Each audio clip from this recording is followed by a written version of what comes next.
I guess just the first question I had was to just tell us about yourself, a little bit about yourself and, the work that you've been up to recently. Sure.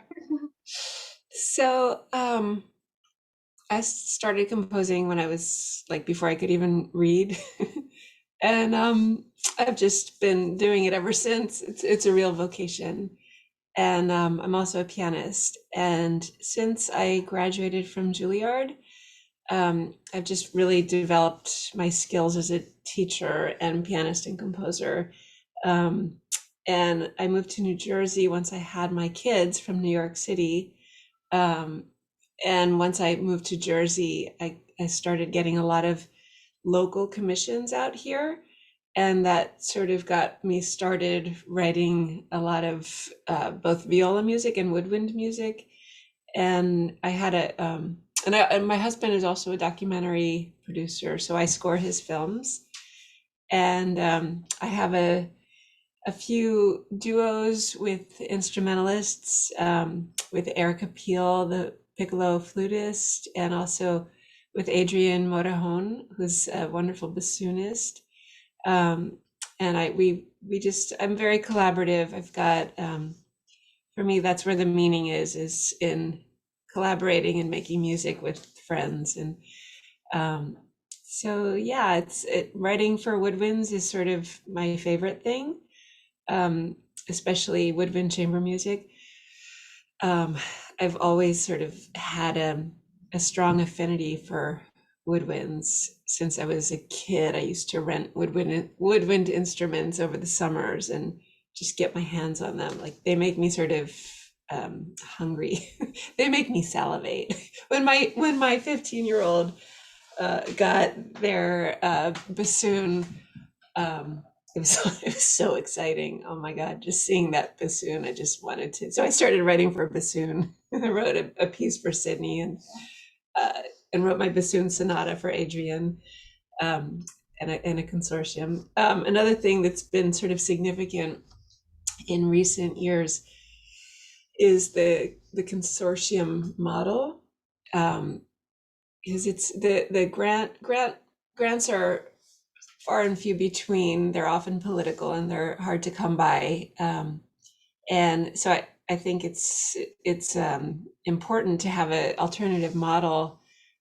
So I've been fortunate to have performers who are really energized about putting consortium commissions together. And that's really helped to disseminate my stuff more and to create community. And I feel like I'm much more of a part of various communities because of the consortiums that I've been involved in. So that's been important.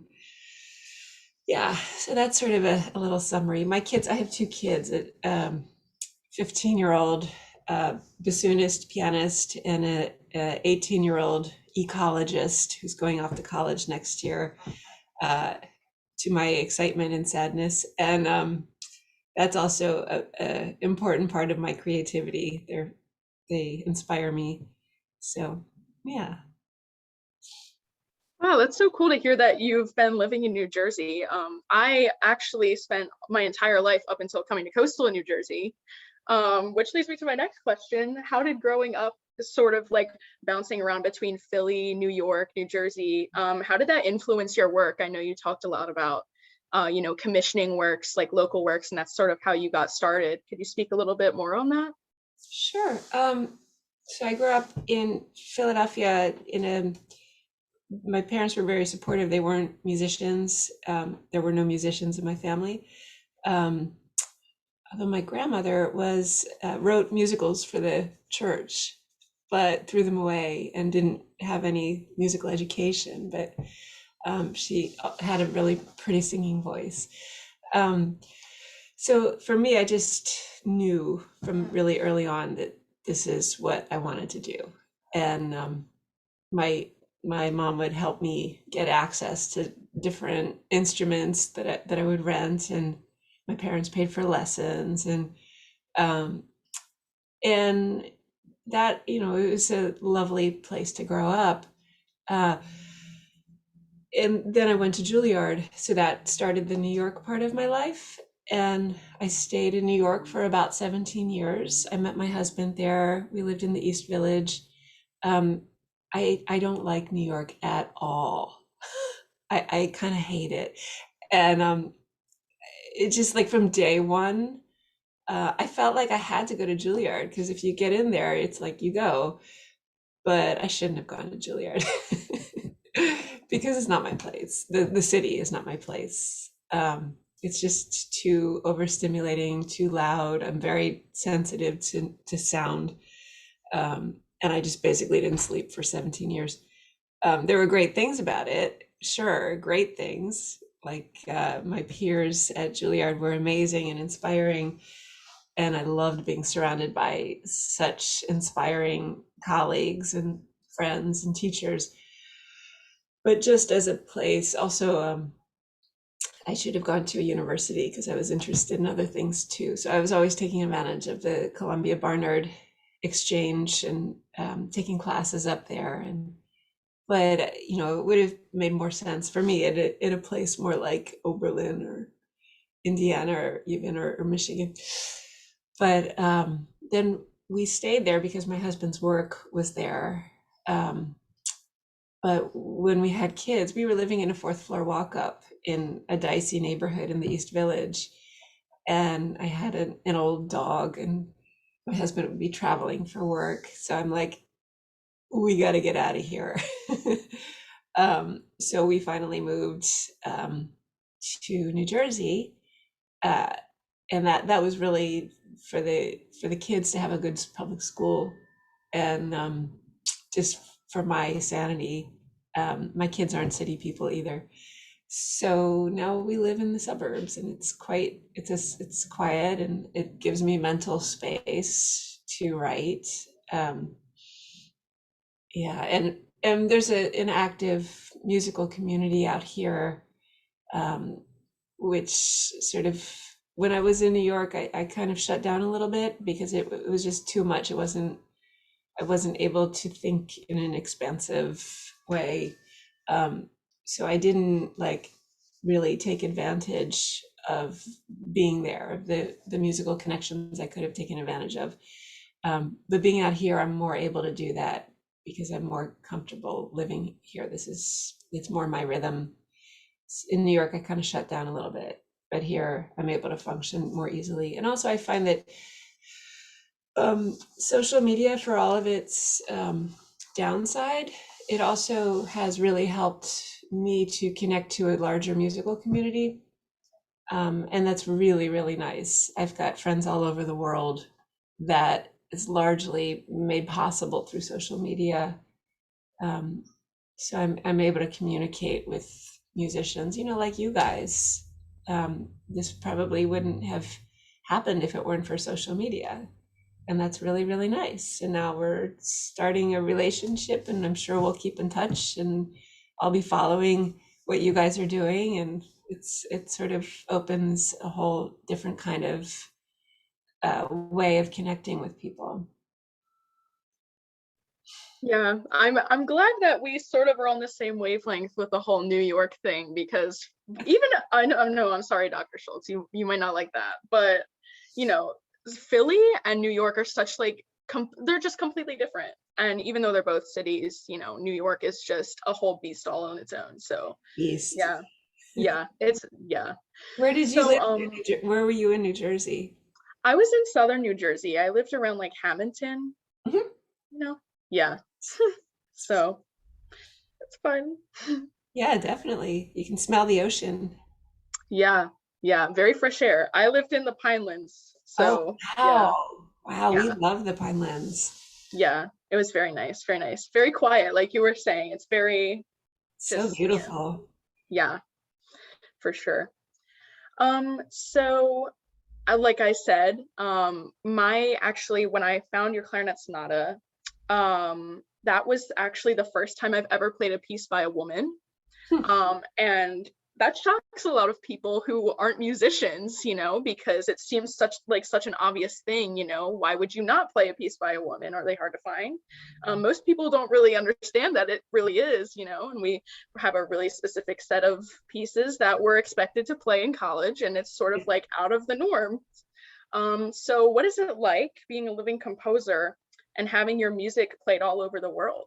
What is that like for you? Um, it's really satisfying because music is about connecting. Um, for me, that's the number one goal, is that's where the meaning is to see that other people find their own meaning through what I'm writing. And so it's really exciting and satisfying, and it just makes me that it's very meaningful. That's what it's all about. But growing up, certainly wasn't like that, because, as you're saying, there's the established repertoire that there aren't. When I was growing up, there were 2 books in the Juilliard library about women composers. Um, that was it. And I thought, like, how dare I do this? Like, is there something biological that prevents women, that is why women haven't been composers more? It's not that, like, we don't have the talent, but maybe there's something. I actually had this thought, maybe because we can create children, that we bear children, maybe our creativity gets diverted over into that arena. That's like the crazy thoughts that I had, and just never having had a female teacher, or never growing up seeing women composers. It was so rare. um, and I spent a long time thinking about it and feeling like, and even to this day, like, I teach at Interlochen in the summers, and I love our boss, Eric Stomberg. He conscientiously hired. We have a 3 women, 1 man faculty, which is unheard of. But the students, every summer, it's like 92% male. There's usually like 2 to 4. 4 would be a very high number to have girls in the program. And when I first started at Juilliard, I was the only woman in the program, and the youngest. And I've been, to festivals. I had a Fulbright in Europe for a year, and I went to a European festival with a bunch of conservatories. I was the only woman composer there. And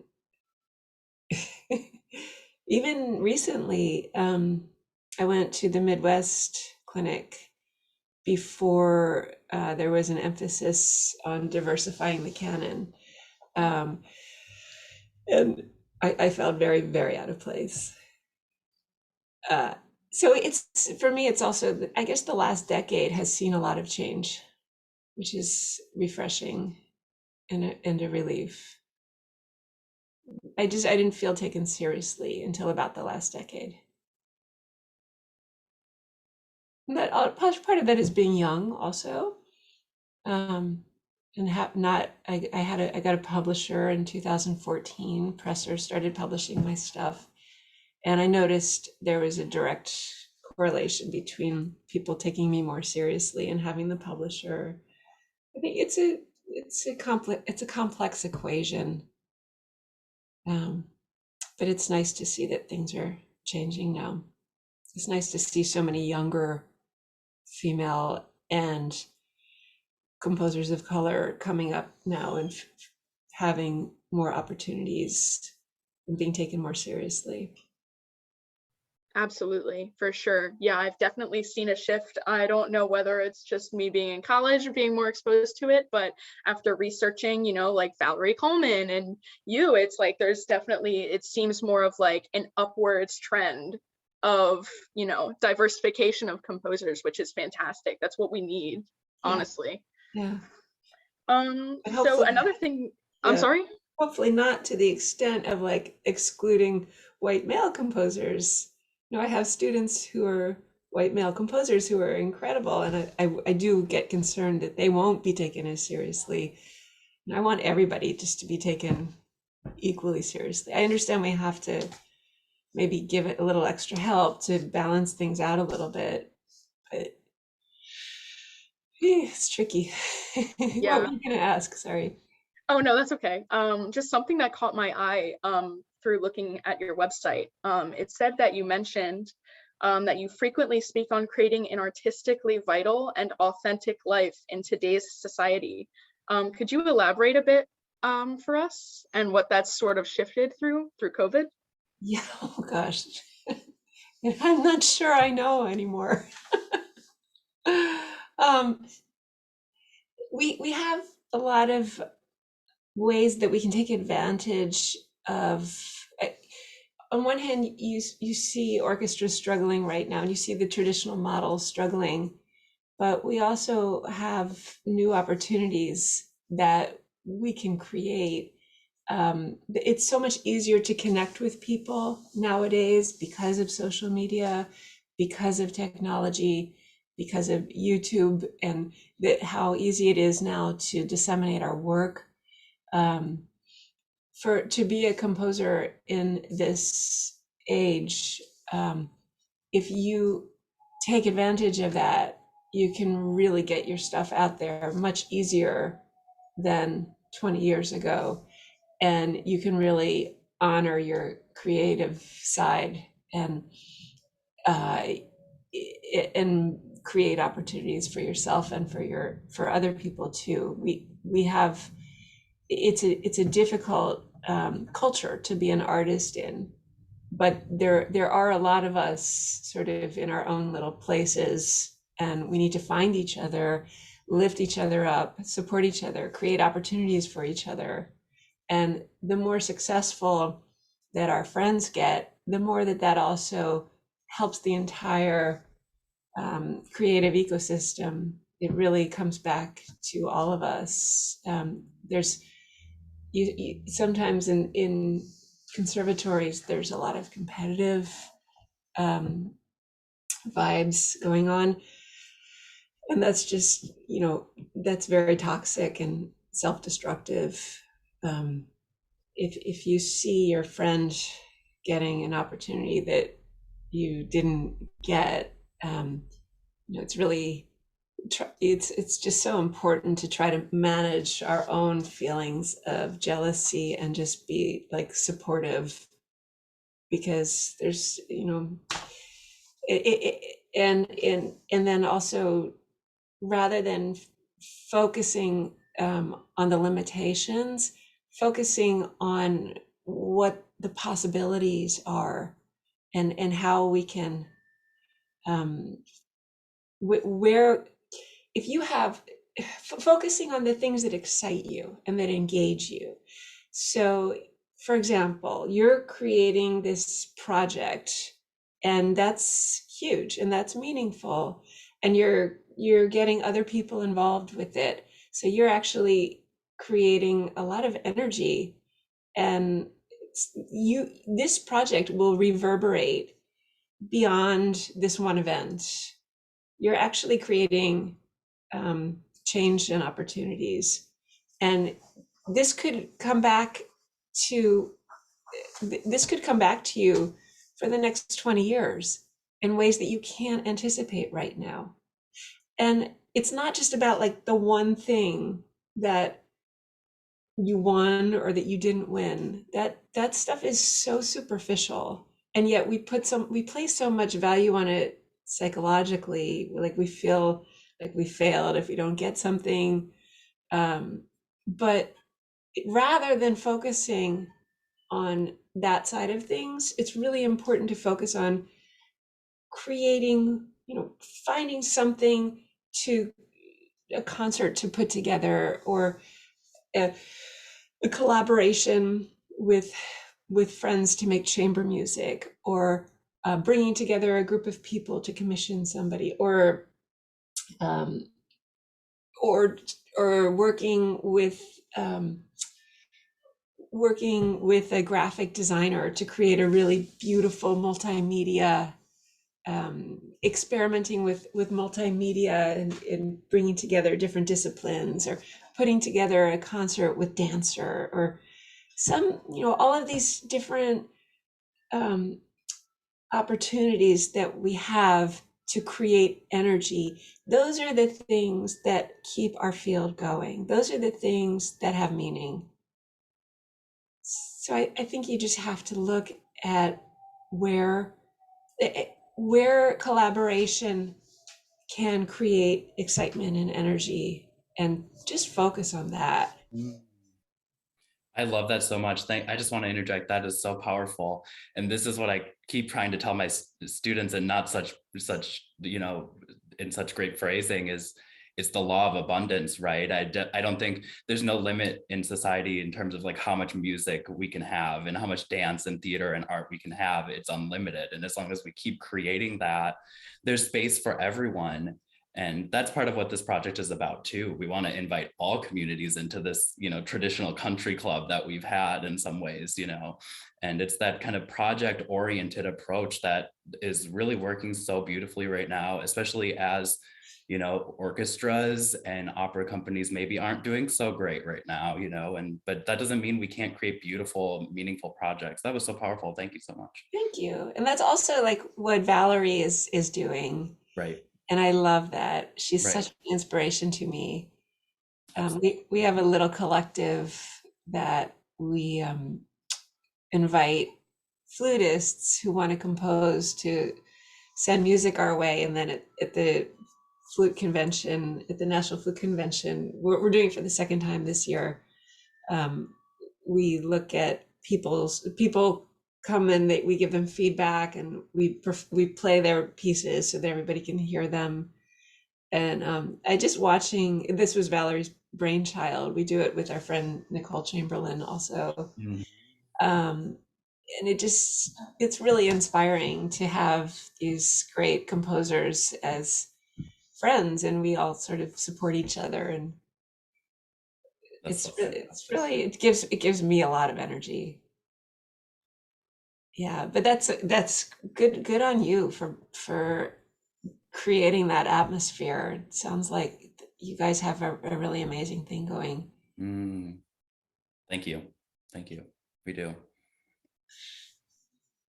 So going back to COVID in March 2020, the clarinet sonata, after learning about the piece initially, and everything sort of falling apart after spring break and there being no more school, I was sort of just sitting alone in my office sort of space you see here, that I created. And I actually got a phone call saying that one of my childhood friends that I had actually grown across the street with, I'd grown up with her, who was an identical twin, she had passed away from COVID.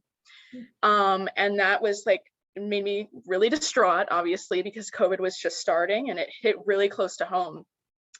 So in the following few days, I started looking more into the clarinet sonata, and I found a short clip of you on YouTube talking about the backstory.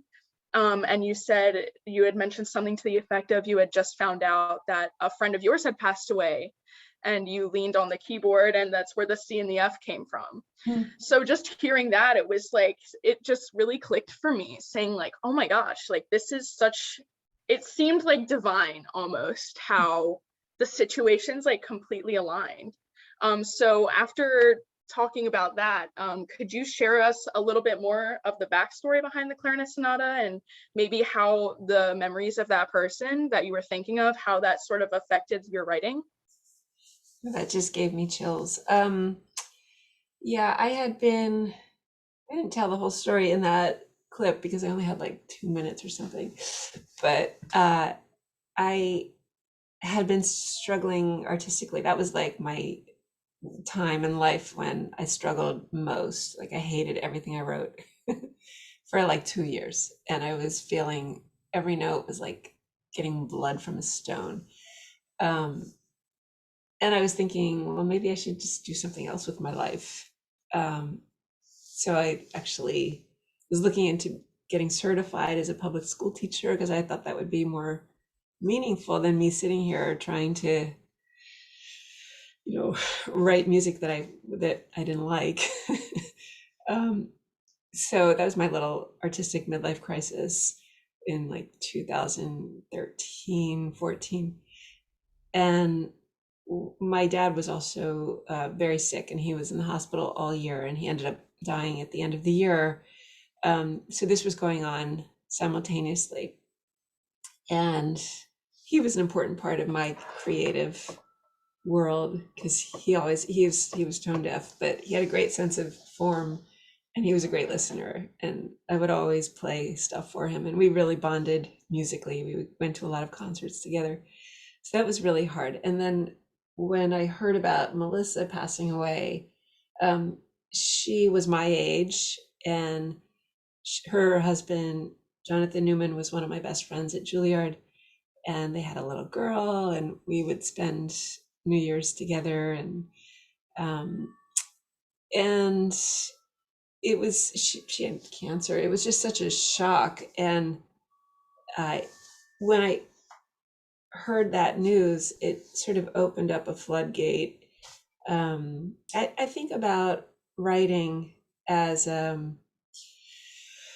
like every piece is like a person, in that it has a set of it has DNA, and it has cellular features that come together to make up the whole piece, just like a person. So for me, the cellular features are the motives or certain intervallic relationships. And when I think of it like the Big Bang Theory a little bit, like there's this teeny little spark, but within it had the potential for the entire universe, right? Within one little teeny spark. So in my creative thinking, a powerful motive has within it the power to create the entire piece. And if you're thinking, and for me, if I'm thinking in if that motive has energy in it, has power in it, then I just trust it to drive the materials. And it might not be in an obvious way, but it will be in a way that hopefully gives unification to the entire piece. So often to get those powerful motives, that comes from emotional experience. That's where they're born. And when I heard that news, it just, all these, that opening section of the clarinet sonata just came sort of pouring out. And that was the first time I'd written anything with something that felt authentic and genuine in like 2 years. And it was a gift that came out of suffering. And it actually, right around that time, I had written this other piece called Prayer. And it was originally for viola and piano. It's been like arranged for everything under the sun. But that piece was written when I found out that my mom had cancer, and she's fine now. But I just sat down and wrote the piece like in one sitting. And while I was working on the clarinet sonata, and just getting back into finding my flow, I ran into somebody who'd heard a recording of Prayer, and who I didn't even know that well, but she started crying when she saw me and told me that she was listening to it every night and that she had cancer. So we were both like crying, and I realized if I can help somebody on that level, I need to just keep going, and no more, what's the expression? Is it belly scratching? I forget the expression. No more like whining about, I don't like what I'm doing. I can't come up with any. No. It started to feel more like a responsibility, or like I have a if I have the opportunity to do this, I've got to do it. So, end of midlife crisis. That's sort of the backstory of the clarinet sonata. Wow, that was beautiful, very inspiring. I just, yeah, I can definitely resonate with the person with prayer. Like, it's, your music is definitely, you can feel the emotion in it for sure. It's definitely a stark contrast compared to the typical, you know, standard canon and like Mozart, clarinet concerto, here we go, you know, like it's just like, I feel like that's what makes contemporary music so important and vital to learn for people, because it's just something totally different that you've never heard before, and it's really important to hear. So thank you for sharing that. Thank you. On a similar note, could you share the insight of the making of Feathers and Wax? Feathers. So Feathers was actually written, don't tell anybody, it was written during that time. and I kind of hated it when I wrote it. Now I like it. But I wrote it for a very good friend, amazing flutist, Julietta Curenton, who I completely adore and inspires me endlessly. And her mother, by the way, if you don't know her mother's music, Evelyn Simpson Curenton, oh my God, she's like unbelievable composer. She's I cry every time I hear her music. Check out her spirituals for flute and piano, and anything else you can get your hands on. But that piece was written in 2013. It does have that, I like the opening motive, right? So that motive really permeates through the piece and generates the whole piece. I don't know why I didn't like it at the time, because looking back, I like it now, but Yeah, we love it. thanks. But I just felt like I was being so self-critical and so paralyzed by that. And so all I could see when I wrote it was just things to criticize about it. It's so funny because I just, and my publisher, Danny Dorff, at Presser, he's like, you really need to you really gotta let us publish this. And I'm like, it's not that good. It's like, just trust me. So I did, and then it won the NFA newly published awards, and suddenly a lot of people were playing it. And Julietta and I recorded it last year, and I was just listening to the recording, and I felt really proud of it. I felt really happy with it. So somehow I've gone 180 with that piece. Now I like it a lot, but it took me a while to get there. But there was no really story behind it. I know it's called Feathers and Wax after Icarus, but I sometimes I come up with the title afterward. So again, don't tell anybody. Okay. I shouldn't be so honest. No. Yes, Feathers and Wax. Feathers and Wax was inspired by the story of Icarus. You know, it's nice to hear though, because we all go through periods where we feel like we're not at our most creative, and sometimes it's just our own self-saboteur. And Exactly. you know, to kind of keep that in perspective, because I mean, we've talked about the benefits of social media and that's so evident, but there are so many negatives as well. And sometimes it feels like, you know, you open Instagram and it's like, oh my God, my friend is playing Carnegie Hall and this is that, and it's, you know, where am I? You know what I mean? And so it's, I mean, we all have those negative periods, you know. And we lose our perspective. Right. That was me in that period. Right. That was when like social media was doing that to me. And I was, Mm-hmm. you know, I lost my perspective on thinking that everything I did sucked. And it didn't. It didn't suck Right. at all. Right. But I think a lot of students go through that too. Because it's hard being in your early 20s and in a conservatory or school of music environment. It's really hard to Yep. keep your confidence intact.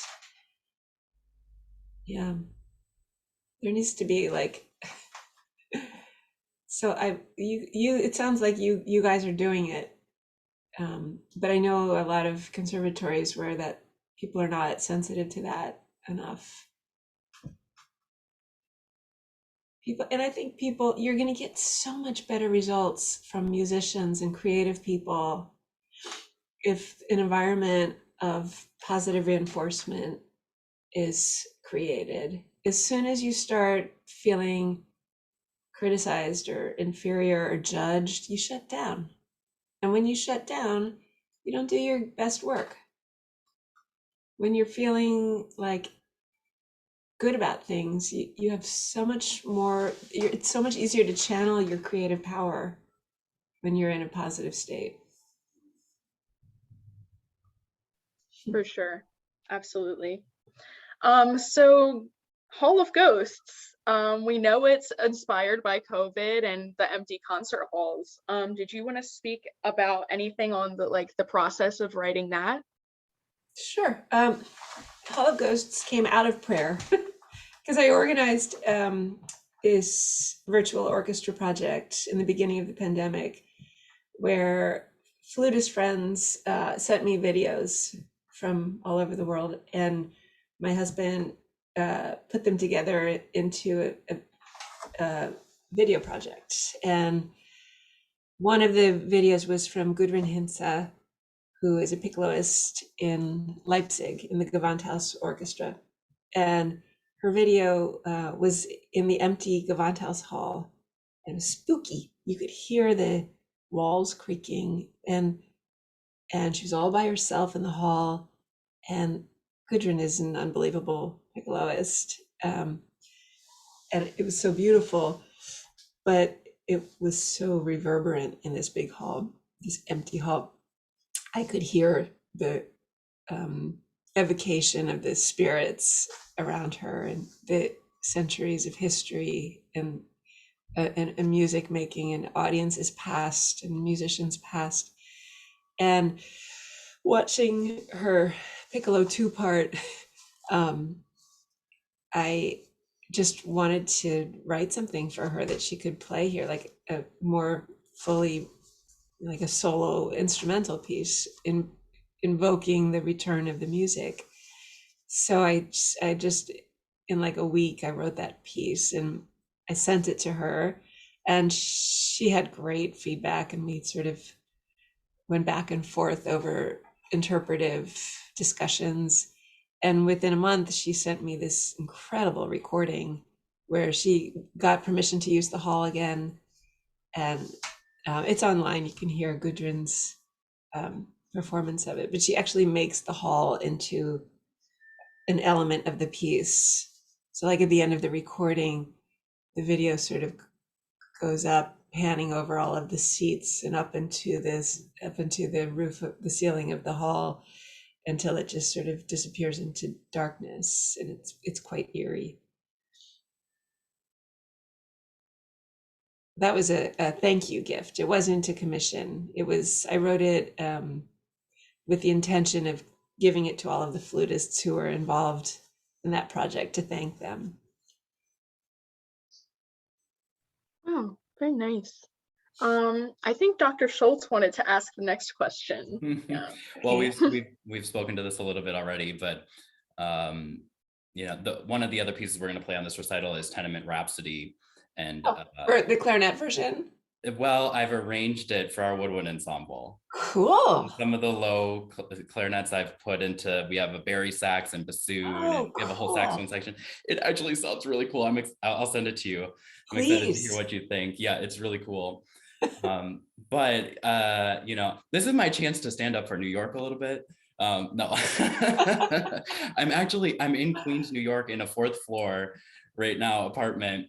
And I did my DMA here at Stony Brook, and cool. It was a really difficult decision for me to leave New York when I got the job at Coastal during the pandemic, August 2020. So, when I saw that this work was about leaving New York, if I'm correct, I really related to that because, and I hear what you're saying. I mean, I feel like every New Yorker kind of has this like love-hate relationship with the city, but it's an amazing place, and you can't deny. I mean, you could play any, niche of music and there will be an audience for it here. It's just crazy. and I also feel like it's the city that gave me my hustle. Like now there's nothing I can't do, you know, after living in New York. But you know, that's about all I saw about Tenement Rhapsody. Is there anything more you can share with us about, and especially the second movement, At Home? Yeah, that was right after I had Lucas. He was a baby, and I spent a lot of time in the first year just at home in the apartment with him. And there was something really peaceful and comforting about being in the comfort of home with my baby. Mm. Uh, so that's sort of, I actually wrote the piece when he was around, um, and same with the third movement. It was about him learning to walk. So the humor in it, like the clunkiness of it, he was so fat that my aunts said that he would never be able to walk. Now, of course, he's like a 6'2" string bean. But that was all of the, you know, I need to put my cup down. You know, the oopsies. That stuff was just falling or just laughing. He used to laugh in his sleep a lot. Or like projectile vomit. So there's a lot of like funny little Oh, I love it. The first movement, definitely more about the hustle and bustle. Yeah, we get that. Right. So it was very, that piece was pretty autobiographical about life in New York City. Got it. Oh, I can't wait to hear your arrangement. Yeah, thank you. That must have been, so what did you do? You just transposed everything and gave it? Yeah, I didn't. I always just keep a really minimal approach. I like to start with either like a flute choir piece or a clarinet ensemble piece, and then I have a woodwind ensemble, and I don't want to leave anyone out. So then I end up like just plunking some parts out and just trying to keep the workload really minimal, but basically just transposing parts. Yeah. So it's all three movements that you guys are doing? We've only done the second movement so far. We would love to add the third movement. The first movement will be tough. It's hard. The first movement is rhythmically really hard. Yeah. Yeah. The third movement is not so bad, I think. Yeah. Because it's just 4/4. Yeah. Yeah. Yeah. I think we'll get to the whole piece in time. It's also, it started as a 2-piano piece. So it's funny, they're using it as a required competition piece in the New Jersey MEA. Oh, wow. And Sydney is pretty decent pianist, and my student Avery, they're like the exact same level. So they're learning the 2-piano version right now. Very cool. It's totally fun. Wow. Yeah, just let me know if you have any questions about it as you go. If you want to have the students like Zoom and get feedback, I'd be happy to do that. Oh, wow. Yeah. That's very generous. Thank you so much. Sure. So shifting gears a little bit, I wanted to sort of ask for your opinion. You know, we have our eras, our established eras in music history. You know, we have our Baroque, we have our classical, you know, all with very specific stylistic choices, you know, got to play it the right way. But I was wondering, what do you think defines the music of today? Because mostly, you know, we hear, oh, it's avant-garde, oh, it's atonal, but, you know, digging, you know, beneath the surface, we realize it's not all avant-garde, it's all pretty different. So if you had to define it, or if you could try, I know that's a tall, you know, like a big ask, but how do you think you would define that? Well, I guess I would define it by saying that it's not definable. I think that the technology, things like the Walkman and the iPod and the YouTube, have created a sort of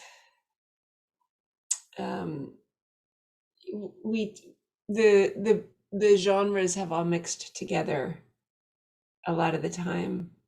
Now you don't have, like, when you go into the record stores in the 1990s or 80s, everything was categorized, and you would go to the world music section, or you would go to the classical music section, or you'd go to the Baroque section, or everything was compartmentalized. But now there's no more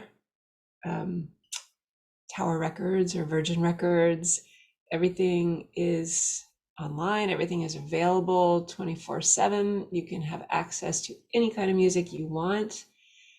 And I think that's we're just, there are no more boundaries between sections. The compartmentalizing is sort of out the window. We all can draw on so many different traditions.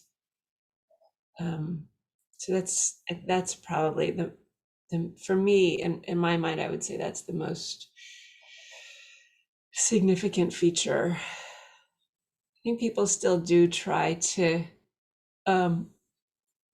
categorize a little bit in like modern music concerts. Sometimes you see there's still remnants of the old school 1990s, 1980s. It has to be atonal, or it doesn't. There's still people clinging on to that, or but less and less, I think. Still, I mean, it's funny you say that too, because like we talk about some of that music like it's new, and it's never quite it's never quite earned the place of being natural. right.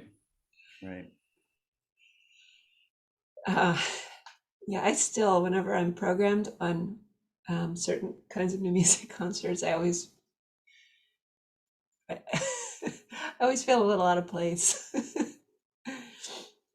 Actually, I tend to not really. I kind of avoid new music scenes a little bit. I mean, I go to concerts. I like going to concerts, but I don't really. I like working with individuals and students and universities and conservatories and professionals, but new music scenes, they make me a little bit uncomfortable, I have to say. It's never been where I've found my voice or my niche or my welcome mat. My welcome mat has been much more personal relationships, with individuals, and not so much with groups that are organized around a certain kind of music. Wow. Well, thank you for speaking on that. That was very interesting. I know, and it's a very new sort of, what's the word for it? I don't know, but it's defining the music of today seems so, I don't know. I guess we'll find out in probably another 20, 30 years. Maybe we'll have a better idea, but it's interesting to think about, like, did classical musicians know that they were composing classical music, or was that just the music, So I guess we'll find out. So through talking to you today, we know that you do everything on the face of the earth. You have a family, you are working at Rutgers, being a pianist, and composing all at the same time, which is incredible, fantastic. I can, barely manage to do my homework on time. So my next question is, how do you do it? Thanks.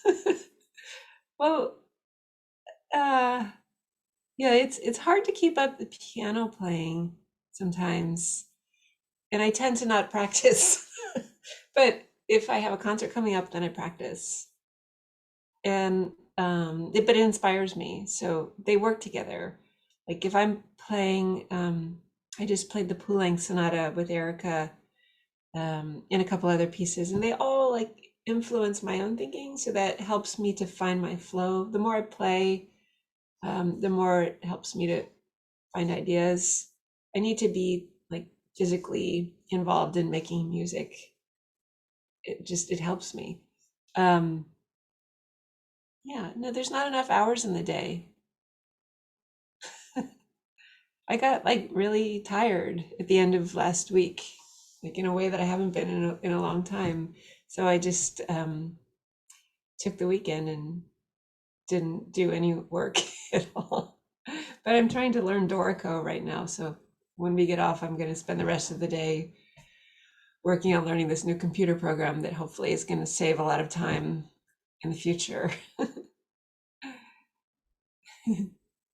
I like to be lazy. It just doesn't happen very often. Wow. Well, that's nice. Also, I mean, also, yeah. also, my husband is a very engaged parent, so he it's not like I'm doing it by myself. I have a lot of help, Oh, good. Good. and my kids are amazing, so they're they make it easier. Aw. So just what are your plans for the future? Can you speak on anything sort of, it could be both personal and, just like future works that you might be working on? Um, so right now I'm actually, do you know that I'm arranging the clarinet sonata into a concerto? Yes, I did read that. Yes. So that's I'm starting that this week. And then actually my friend Doug Monroe teaches at ECU. Uh, he is putting together a consortium commission for me to then arrange it again for wind ensemble and clarinet. So if you guys have a wind ensemble at Coastal who's We're interested interested. in We're interested. participating, I can definitely put you in touch with Bill Staub, Please who's do. the wind ensemble director at ECU. Cool, thank you, I will. So that's for the next couple months. That'll be a lot of work. Just, large ensemble stuff takes time. And actually have some wind ensemble projects in the future coming up, and some choral music also, which I'm excited about. I like writing choral music and haven't done it a lot. I have a tuba piece coming up. That'll be interesting because I haven't done much for brass. And I got my PhD recently, so there's not a lot of jobs out there, but if something appropriate comes up, I'm interested in possibly exploring more of a full-time job. I'm a little bit on the fence about it because I'm really busy with my own work, but getting older, be nice to have some security, and I like teaching, so yeah, there's a definite up in the airness to the next couple of years, but one thing I know is that I'm very, very driven to keep finding connection through art and keep collaborating with people.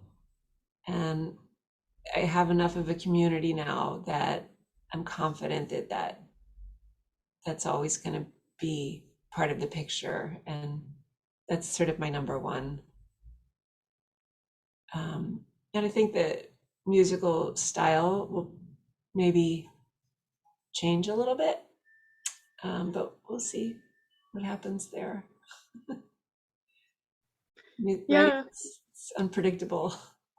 Yeah. I'm not a 10-year plan person. I'm not a 5-year plan person.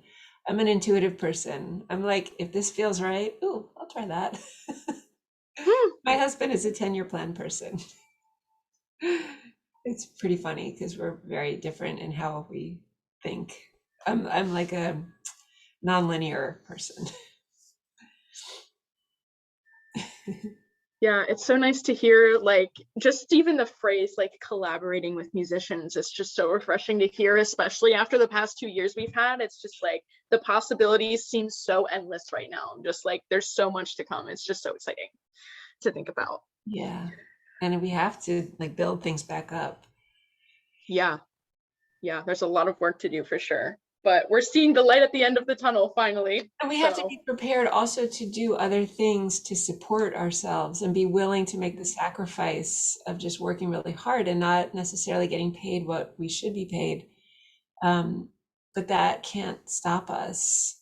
And we mhm. like I've always taught. I do love it very, very much, but it also is my bread and butter.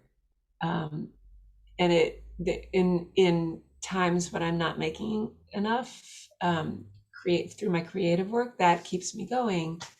But I'm not going to ever stop doing the creative work. Sometimes I'll be making more money with it, and that's great.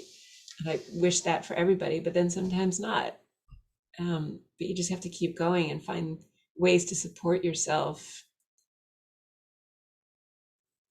Yeah. Yeah. So as a follow-up, what message would you like to send to young women with aspirations of composing in the future? Try to let go of your fear. Be fearless. Let your mind be expansive and believe in yourself and be unique to you. Let your ideas be unique to you. You don't need to emulate anybody else. You don't need to impress anybody else. You just need to follow your own voice. That's the most meaningful thing that you can do as a composer, is to trust and follow your own voice and write the music you want to hear. You have the answers within you already. You don't need anybody's approval. Or as they say these days in the younger generation, you do you. That's hilarious. Thank you. Very inspiring. Very inspiring. Dr. Schultz, I think you had a question. Yeah, so I was just, maybe kind of coming full circle with the clarinet sonata, and I'm thinking about, kind of rewinding, and how did this project start with, finding this clarinet sonata and Hailey getting so attached to it.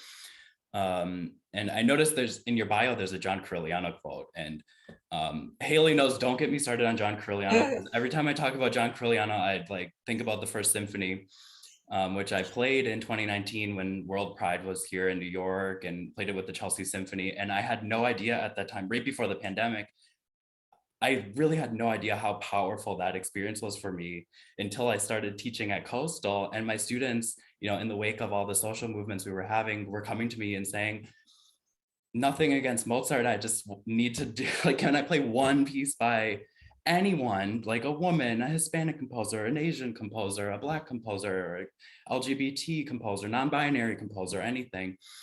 And his quote is, she invigorates the brain and touches the soul. I'm gonna crack again. But coming from him, I just found that so powerful. Yeah. And because his music is so powerful to me. And over this last year, I've seen how much the sonata means to Hailey. And, it's one thing to get your music played by Yannick Nézet-Séguin, and, your music's getting played by New World Symphony and all these amazing things happening. But it's just a whole other level to have people connect with your music like that. And, what is that like, that people are responding to your music on that level? I mean, I don't know how to tell you in words what it's like watching Hailey this year just like grow as an artist and musician with this piece so much. Yeah. I don't know, what do you? It makes it all worth it. Like, forget any of the stuff that I mean, yes, that was incredible with the Philadelphia Orchestra, absolutely unbelievable. But this is just, it means so much to me. The fact that you were able to grow with the sonata this year is just so huge for me. It makes me want to keep going. It's like this talk with both of you today, and knowing what's behind it just makes me want to write music. I mean, I feel so honored. Like, how it's an incredible honor. And I can't wait to hear you play it. You have to share a recording with me, please. Like, I wonder, how did I do that? how did I make something that can give somebody else so much? That's just incredible to me. Mhm. It's like incredible. But I think like, thank you. I can't wait to see what you find next to connect with. You're also clearly like a really open person who's really passionate about finding your voice through the pieces that you're playing. And um, the fact that you could find it through my sonata is amazing to me.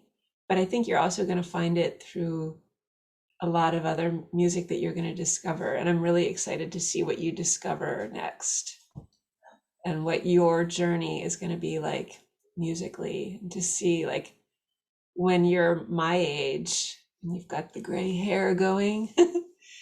um, it'll be really interesting to see like what you've done and the music that you've grown with, because it's all going to become a part of you. You're going to be instrumental in helping to create repertoire for this instrument because you're such an open person who connects so deeply to what you're doing. You're actually going to be important in making and creating repertoire. You should check out the International Clarinet Convention. That it might be a nice place to find opportunities and people who you can learn from and who you can connect with and find a whole lot of new repertoire.